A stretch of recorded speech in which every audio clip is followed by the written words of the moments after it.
മലയാള സിനിമയിൽ ഇപ്പോൾ ത്രില്ലറുകളുടെ കാലമാണ്. ആ ശ്രേണിയിൽ ഏറ്റവും പുതുതായി ഇറങ്ങിയ ചിത്രമാണ് DNA. കോട്ടയം കുഞ്ഞച്ചനും ഉപ്പുകണ്ടം ബ്രദേഴ്സിനും പായിക്കര പപ്പാനും കിഴക്കൻ പത്രോസിനും അടക്കം ഒരു കാലഘട്ടത്തിന്റെ ഹിറ്റുകൾ സമ്മാനിച്ച TS സുരേഷ് ബാബു 11 വർഷത്തെ ഇടവേളയ്ക്ക് ശേഷം ഒരുക്കുന്ന ചിത്രമെന്ന പ്രത്യേകതയുമുണ്ട് DNAയ്ക്ക്. മാത്രമല്ല, ചിത്രത്തിൽ നായകനായി എത്തുന്നത് മെഗാസ്റ്റാർ മമ്മൂട്ടിയുടെ സഹോദരിപുത്രൻ അഷ്കർ സൗദാനാണ്. സിനിമയെക്കുറിച്ച് പറഞ്ഞാൽ TS സുരേഷ് ബാബുവിന്റെ തിരിച്ചുവരവും അഷ്കർ സൗദാന്റെ നായകനായുള്ള അരങ്ങേറ്റവും മോശമായിട്ടില്ല എന്ന് വേണം പറയാൻ. അദ്ദേഹത്തിന്റെ മുൻ ചിത്രങ്ങളിൽ നിന്നും വിഭിന്നമായി ഒരു ഫോർമുലയും ഫോളോ ചെയ്യാത്ത തീർത്തും പുതിയ കാലത്തോട് നീതി പുലർത്തുന്ന നല്ലൊരു സസ്പെൻസ് ത്രില്ലർ സിനിമയാണ് DNA എന്ന് വേണം പറയാൻ. തുടക്കം മുതൽ അവസാന ഫ്രെയിം വരെ ത്രില്ലടിപ്പിക്കുന്ന നല്ലൊരു ചിത്രം.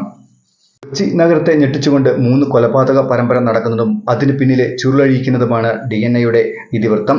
ക്ലൈമാക്സ് വരെ സസ്പെൻസ് നിലനിർത്തിക്കൊണ്ടു പോകുന്നുണ്ട് ചിത്രം. രവിചന്ദ്രന്റെ ക്യാമറയും പ്രകാശ് അലക്സിന്റെ പശ്ചാത്തല സംഗീതവും DNAയെ കൂടുതൽ ത്രില്ലടിപ്പിച്ചതിൽ എടുത്തു പറയേണ്ട 2 പേരുകളാണ്. വലിയ ഹൈപ്പിൽ ഇറങ്ങിയ സിനിമയൊന്നുമല്ലാത്തത് കൊണ്ട് തന്നെ തരക്കേടില്ലാത്ത ഒരു തിയേറ്റർ എക്സ്പീരിയൻസ് സിനിമ നൽകുന്നുണ്ട്.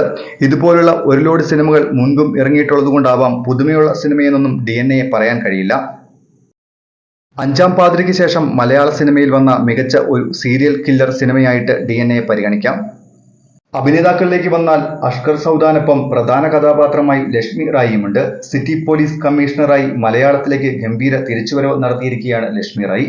ഒപ്പം ഹന്ന റജി കോശി, സ്വാസിക, ഇനിയ, ഗൗരിനന്ദ, റിയാസ് ഖാൻ, സുധീർ, ബാബു ആന്റണി, രവീന്ദ്രൻ, പത്മരാജ്, രതീഷ് തുടങ്ങിയവരുമുണ്ട്. TS സുരേഷ് ബാബുവിന്റെ മേക്കിങ്ങും ചടുലമായ കഥാഗതിയും സിനിമയെ ഒരുപാട് അപ്ലിഫ്റ്റ് ചെയ്യുന്നുണ്ട്.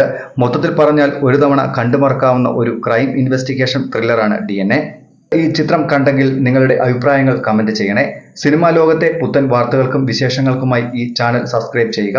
മറ്റൊരു വീഡിയോയുമായി വീണ്ടും കാണാം. നന്ദി.